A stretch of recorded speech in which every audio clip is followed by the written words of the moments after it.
Greetings, everyone. Pardo here from Sea of Tranquility. Welcome to the return of album homework assignments. It's back, baby. It's back. And in the co-captain's chair today for this episode is Mr. George Lamie. What's going on, George? What's up, Pete? So I guess we should explain what's going on here, right? So of course, album homework assignment was a pretty popular show we did on the channel from, I don't know, George, what, like 2021 through 2023 or thereabouts? Something like that, yeah. Something like that, or 2020 through 2023. I don't know. It was on for like 2 or 3 years. It was a fun show that we all enjoyed doing for the most part. I think the viewers really liked it. It got to be a little too much homework at the end to be doing it like on a weekly basis. So basically, what it is, at least in the previous incarnation, I would host, and we would get two other panelists to go and each give each other an album that they never heard before. They would have like a week or two to go listen to the album. We would come on, record the show, and each one would talk about the album they were given and whether they liked it or whether they didn't, what they liked about it, what they didn't like about it, that sort of thing, right? So it was kind of fun. People dug it, and I think for the viewers, it was a chance to maybe hear about two albums they'd never heard before, and certainly for the panelists, each one gets an album they were unfamiliar with. Maybe they loved it and they have a favorite album going forward, or maybe they never need to listen to it ever again, right? That's kind of the draw of the show. But after a while, because it was a weekly show, I think it got a lot of for some people it was a lot to have to listen to like a new record every week or every other week. So we decided to kind of do away with it. And we've had the review crew now for 2 years. Jamie's taking a little bit of a break from YouTube stuff, so we've put the review crew on hiatus, and we kind of needed a show for the Saturday evening time slot. So I think George and I and Steven, and then Jamie as well. We talked about what could we do to kind of fill that slot, and I think the easy choice was to bring back album homework assignment. And George, you probably have the pulse of the viewers and the chats and the comments a little more than me sometimes. And you mentioned that a lot of people have been asking for this and asking for it back. Yeah, it's been brought up quite a bit. People do miss the show. They always did like it, and they probably never quite understood why it went away, but they don't, like you said, they don't know what goes behind the scenes, and Yeah. it Yeah. did get to be a hassle booking it after a while. But I think going every other week will make it a little more palatable for everybody. Yeah, I think so. I think so. So it's basically gonna slot into the review crew slot on Saturday nights every other week. So opposite weeks from UK Connection. You're seeing it here on Sunday because we wanted to get the first episode out right off the bat so you guys knew what to expect. And it kind of made sense that George and I would do the first episode. And how it's going to work is I'm not going to be on all these unless I'm taking part in one of them. We've basically included everybody on the channel on this, and we basically said, go find yourself a partner, give yourself albums, and have at it, record them, and bring them on, so as quickly as you want. If we'll see how it goes and how fast people kind of jump on these. So there may be some weeks, because these won't be really long episodes, 30 minutes or less, right? Mm. There may be some Saturdays where we'll have two episodes airing, right? Or maybe it'll just be one every other week. We'll kind of see how it goes, but we've basically told everybody, try to pick a partner that you haven't worked with on the channel before. So I urge like, HVS or Monsters Den people to go work with Proxy people and so, and vice versa. And all the other shows that we do, the What Is It people go and working with Hudson Valley Squares, feel free to work with folks who, you haven't done a show with before and share albums that maybe the other person has not experienced before. So that's kind of what we're going to do. And George and I are going to kick it off with two albums neither one of us are familiar with. And George, why don't you start here with the album that you've been given by me? Yeah, you know, this idea came together Friday afternoon.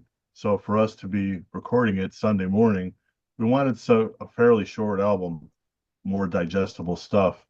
So um, the Pete's first pick for me was not that, and I said, "Hey, throw me something else." And then he came up with the idea to go with Uriah Heep, Demons and Wizards, which is a blank slate for me, pretty much. I know everyone's like, "What?" But they weren't. I don't know about anybody else's market, but they weren't like a big FM band here. That Yeah, I recognize one of these songs, but it's not like they got drilled like a lot of other classic rock bands. No, no, they were never a radio band. Never was. No, so they kind of escaped me, and then it just matters of like who you grew up with.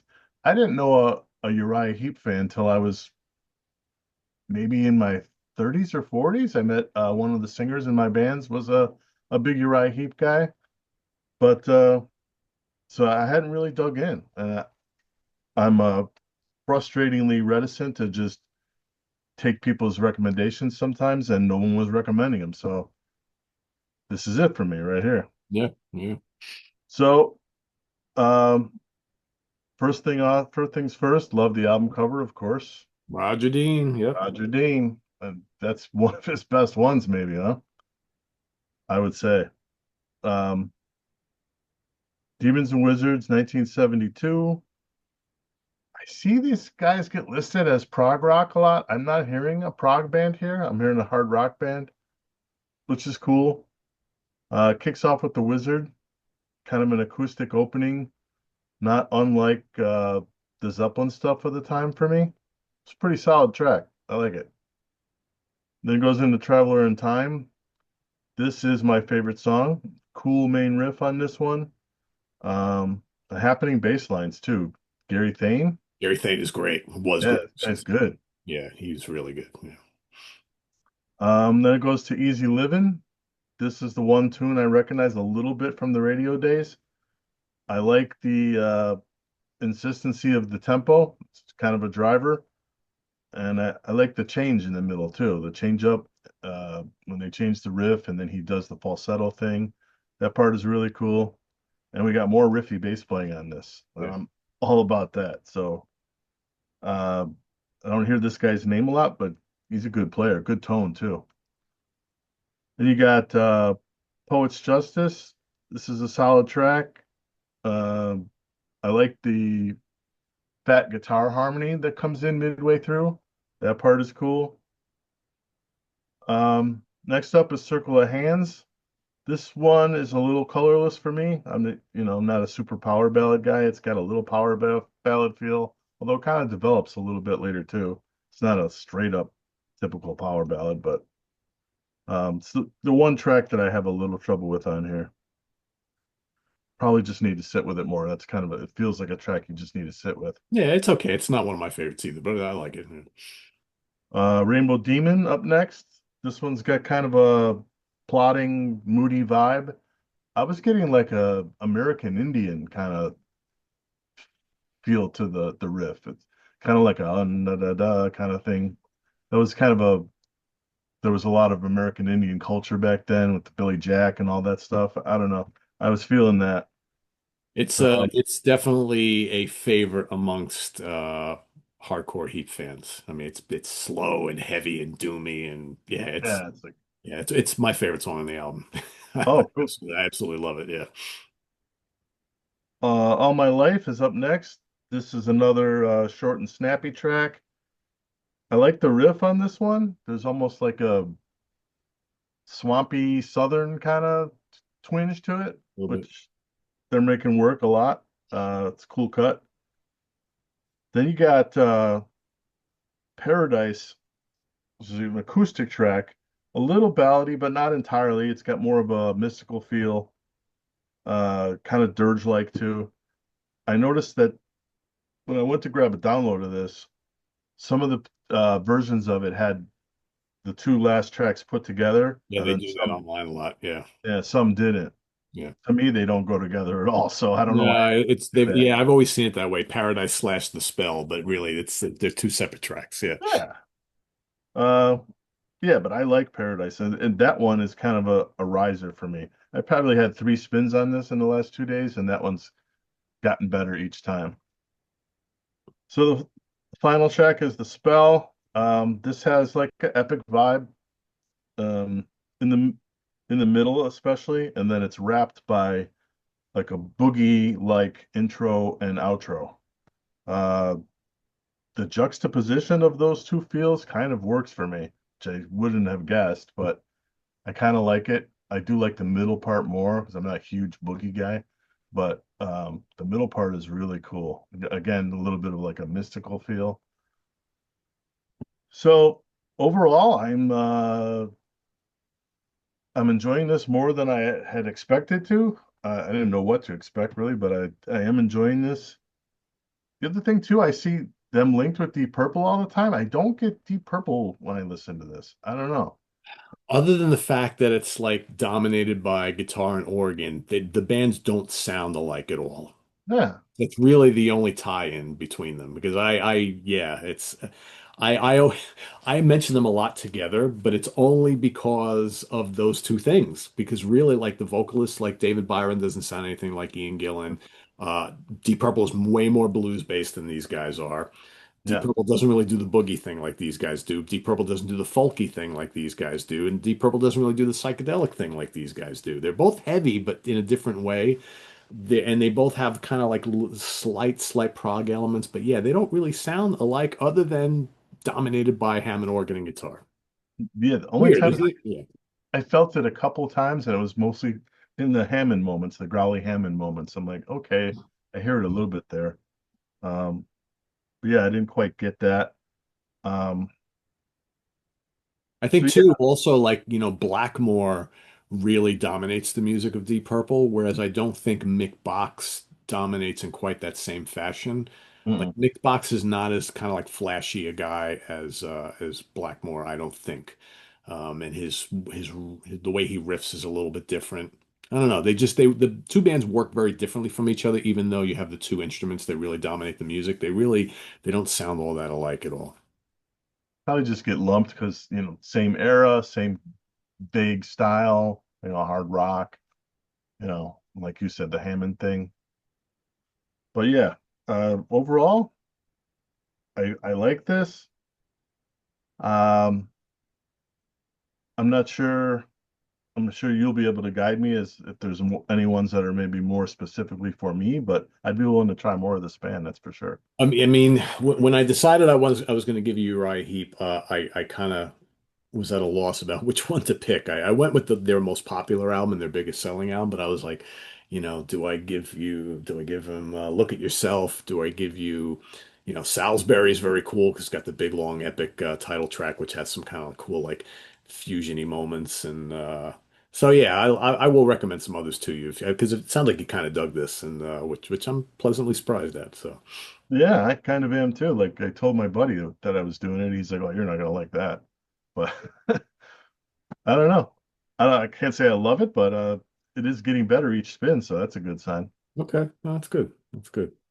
I'm happy with that. So. All right. So what George has given me is an album that he has mentioned to me on numerous occasions, and I'm just kind of surprised that I never checked this one out because I do like the band that this guy comes from quite a bit. The album is from 1993, and it is the debut solo album from Buddy Lackey, The Strange Mind of Buddy Lackey. So of course, Buddy is the lead singer of Psychotic Waltz. He also goes under a different name too, Devin Graves as well, which I never kind of understood that whole nonsense, but whatever. But does he use one name over the other nowadays, or is it just Yeah, I read an interview with him. The birth name is Buddy Lackey, but he decided he hated that name. He thought it sounded more like a stand-up comedian than a musician, so he picked Devin Graves. So it's a stage name. gotcha, Devin Graves? Yeah, I mean, he could have just gotten rid of the Buddy thing, right? Devin Lackey, right? I don't know, kept his last name. I don't know. Yeah, I guess Buddy. When you think of Buddy, what do you think of Buddy Hackett, right? Comedian Yeah, today, right? Yeah, so I get it. But anyway, he is, of course, the singer, songwriter, and frontman for Psychotic Waltz, a terrific, terrific progressive metal band. If you haven't heard them, you need to. Who have just a handful of albums, but they're all really, really good. So he did this right after, I believe, the second album. Is that what it is? Right before the third release, yeah, Mosquito. And it's interesting because on first listen, I was kind of like, all right, most of this doesn't really sound like Psychotic Waltz, which I guess is a good thing. But then, on subsequent listens, I'm like, well, I kind of see where the band's direction kind of went with that third album by listening to this. I'd like there are certain similarities, I think. It doesn't sound anything like the first two Psychotic Waltz records. But then again, the third and fourth and fifth Psychotic Waltz albums don't really sound like the first two either. So I guess it kind of makes sense. But And it's got some progressive elements, but not overly so. Like, I don't know, would you call this a prog metal album? I guess in spots it is. I would say, overall start to finish, I don't hear it in every song, but No, it's mixed up. There's yeah, it's pretty varied, I think, which I kind of dug. So, Whispering into Oblivion, um, it's kind of atmospheric. It's kind of like atmospheric metal. It's got these cool riffs. It reminds me of kind of where the band went on their third and fourth album. I think right off the bat, I'm starting to hear, okay, I can hear a little of that psychotic waltz shift that we got with Mosquito and Bleeding. It's definitely not this kind of technical metal like Psychotic Waltz's first two albums. I think you're getting a lot of Buddy's kind of personality coming through here. Love the piano. Really nice. The fact there's really good piano on this album. I generally don't look for piano and metal stuff, but there's some really nice piano on this album. I think it's a great song. I really like it a lot. And then like It's a Ghetto kind of took me completely by surprise.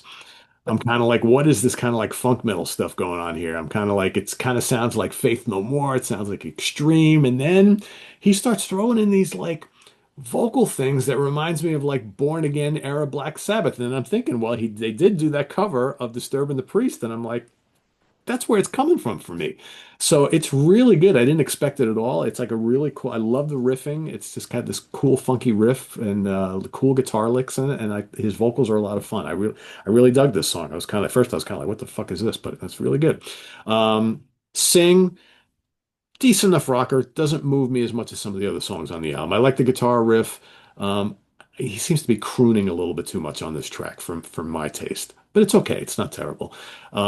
5 Years, I liked a lot. That's got this kind of cool grinding metal riff, which I really dug. The vocal is kind of got like this haunting melodic vocal thing going on. It's a pretty cooking song. I really dig it. It's another one of my favorites on the album. Really good. And then we get what could be my favorite track on the album, Wind Song. Again, the piano comes in. He's got to throw the flute in, right? Because that's this throws the flute in occasionally on the psychotic waltz stuff. It's got these acoustic guitars. Then you got these big crescendos that happen throughout the song that remind me of kind of like Sabotage or like Trans-Siberian Orchestra. It's got this kind of like bombastic kind of classical metal thing going on. Really, really good. His vocals on this track and a couple of other songs on the album remind me a little bit of Sebastian Bach from Skid Row, obviously in solo, which is not a bad thing because I always thought he's a really good singer. I really like Wind Song a lot. Like I said, it might be my favorite song on the album. It's definitely in the top two or three. And then we have Let's Start a War, which is kind of has like a hair metal feel to it. I think I was listening to this track. I'm like, Rich Catino would love this song. It's pretty cool. It's upbeat. It's pretty crunchy. Again, he's got this kind of like Sebastian Bach thing going on there, very confident, like up front, like kind of like metal, hair metal, but very melodic vocal style, really good. And it's got a killer guitar solo. Really good track. Really good track. State of Mind. That also reminds me of the latter era Psychotic Waltz. It's got this kind of groovy, atmospheric metal type thing going on. It's kind of proggy. The riffs are kind of prog metal-y. But then on the chorus, there's some more funky elements going on, which I kind of dig. I think that really works here. Uh, yeah, and then Just Like a Timepiece. And that, to me, reminds me a little bit of the Wind Song piece because it's got these kind of like theatrical, majestic, kind of like Sabotage TSO elements going on, which I really like. It's big, it's melodic, it's bombastic. And then like there's a little Queen in here as well. I mean, the guitar player drops in this kind of like cool little Brian May thing in one spot. It's got the piano, the flute comes back again. I really like it. I really like it. In fact, I think like Just Like a Timepiece and Wind Song and maybe the first track probably are my favorite songs on here, Whispering to Oblivion, but I really like It's a Ghetto as well. I mean, overall, and then there's the little mellow finale Whispering, which is it's kind of like a throwaway thing. But yeah.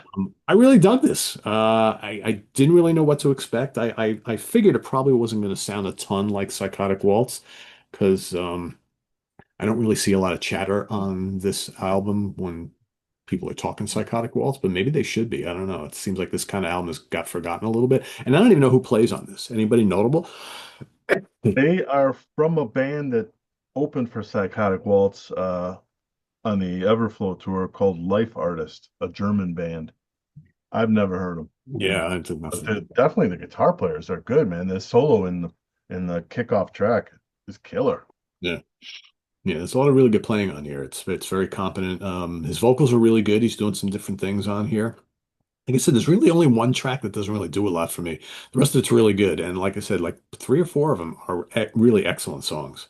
Yeah. So it's a shame this has gotten kind of forgotten. Maybe this is they should, Inside Out did the whole reissue of the Psychotic Waltz catalog. I wonder if they would have any luck in reissuing his solo stuff, but I don't know. Maybe they I don't. think he did a reissue in the 2000s, so I think he should have the rights. He should, yeah, they should reissue it.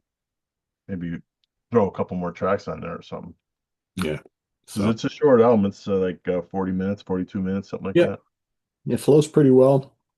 Production's pretty decent on it. And like I said, the songwriting is really good. So I like the fact that he's doing some different things, like like Wind Song and just like a timepiece. You wouldn't expect anything like that on a Psychotic Waltz album. That to me is something really. Are you getting like the kind of Sabotage TSO like elements on those tracks? I hadn't thought of it, but yeah, I can hear some of that. Yeah, it's got this kind of like theatrical thing going on, this like symphonic like heavy metal thing. I don't know. It's pretty cool though. Pretty cool. So yeah, I dug this. I dug this. This was a good. I kind of thought I would because I do really like him as a singer. And this I don't, when back when Psychotic Waltz were kind of hitting, I don't even remember hearing about this till you mentioned Oh, it. So it's. yeah. When we did the ranking, know, it came up obviously, and you said you hadn't heard it, which didn't surprise me. And then when Friday, when we are trying to throw each other an album quick, I appreciated that you shot me a short one. So I'm like, let me shoot a short one. And I knew this was pretty short and digestible. So I'm like, oh, good time for it. Yeah. Yeah. So two good ones here today. We got the solo album from Buddy Lackey, The Strange Mind of Buddy Lackey, and Uriah Heep, Demons and Wizards. We got, I guess, two thumbs up here today.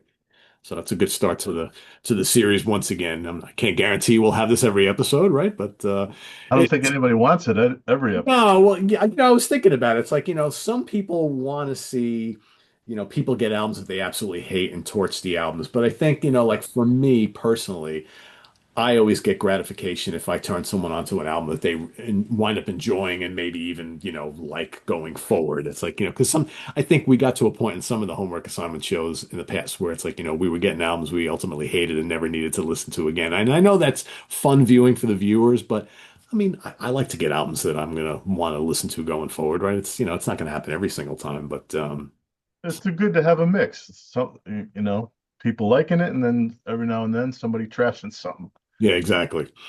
And our good friend Lewis is always like, "Oh, I got to speak honestly. If you hate it, talk about why you hate it." It's like there's nothing That's wrong with true. it. Yeah, so it is what it is. You can't love everything. One of the most memorable ones for me is the one I hosted between you and Chris Allo, and when he dumped on the Ghost, I mean, it was entertaining. It was, yeah. Yeah, he does not like Ghost. He says, I try." I remember talking when the new one came out. God, was that this year or last year? I can't even keep track with some of these. I don't even know like what came out what year. Anyway, and the most recent one, he and I were chatting, and I was like, "Oh, have you heard the new Ghost album?" He goes, "Oh, they got another one?" No, I haven't heard it. He goes, "I probably won't listen to it." I'm like, "I know you won't, but yeah, they do have a new one." So yeah. So that's a wrap for the first episode, folks. So again, you're watching this on a Sunday, but going forward, this will be every other Saturday. So I'm hoping we should have one this week because we do have a slot to fill this coming Saturday, right? Because we have UK connection was yesterday, so we do have an open slot for it. So hopefully one of the guys will get on that. We'll see. I will press them for one, so we have one for next Saturday at least. But maybe I'll be surprised and we'll have multiple ones. So we'll see. So yeah, so what George, we have another show coming up soon, right? We've got the first Friday of October, right? So you want to give a little preview of Four Fusion Friday? Yes. For Fusion Friday for October is Hidden 80s Gems. We had done a 90s show that people took to more than I thought they would actually. So we decided to run it back and do 80s. And we got the same guest, Mr. Mike Chadwick. He's great, so should be good. Yes, it should be real good. So I'm looking forward to that. And that's coming up very, very soon as we finish up September. I can't believe September is almost over. Yeah. We've got In the Prague Seat coming up in October as well, second Tuesday in October. We're going to follow up our last episode, which did pretty well. People seem to dig. We're going to do another epic Prague song battle royal. So for the first time, I'm going to divulge the songs here for everybody so you can start listening and get them in the order that you like them. We've got Pink Floyd Echoes. We've got Nectar's A Tab in the Ocean. We've got Jethro Tull, Baker Street Muse. We've got Focus, Eruption, and King Crimson Lizard. Those are the five combatants for the next epic song battle. So start listening, start ranking them as you like them. We're going to do the same thing that'll be coming up in just a couple weeks on In the Prog Seat. And until then, visit us on the web at www.seaoftranquility.org. We're on Facebook, YouTube, and Instagram. All the damn time. That's right. That's right. Please subscribe if you haven't already and click on that notification bell so you get alert of all of our content as a post. And please do hit the like button before you leave. Stay tuned for another episode of Album Homework Assignment with two new folks. You might see me on it somewhere down the line. You'll probably see George down the line. You might see George with, Chris Allo or Rob Lasanti or Karen LaPreziosa or whoever, right? The combinations hopefully will be exciting and different week to week, and we have invited everybody to take part in this. So you're going to see some cool pairings off, hopefully, and hear about some cool albums, right? That's what it's all about. People should feel free to put the suggested pairings in the comments too, right? Yes, I would write. That's a great idea. I would recommend that, folks. If you really want to see two people do a show together that you haven't seen work together before, please do that because I'm sure everybody's going to be watching these, and it'll give us extra incentive to push some of these pairings. So if we see that, for instance, everybody wants to see Ryan Scow and Louis Nasser, right? We're going to prompt them to kind of do one together, right? If that's what everybody wants to see. So we'll play it by ear. But please do put your comments down below, and we'll see you soon here on Album Homework Assignment. For George Lamie, I am Pete Pardo. Uh, See you special edition of Hudson Riley Squares tomorrow. Stay tuned for that. So till then, have a good one. Bye bye.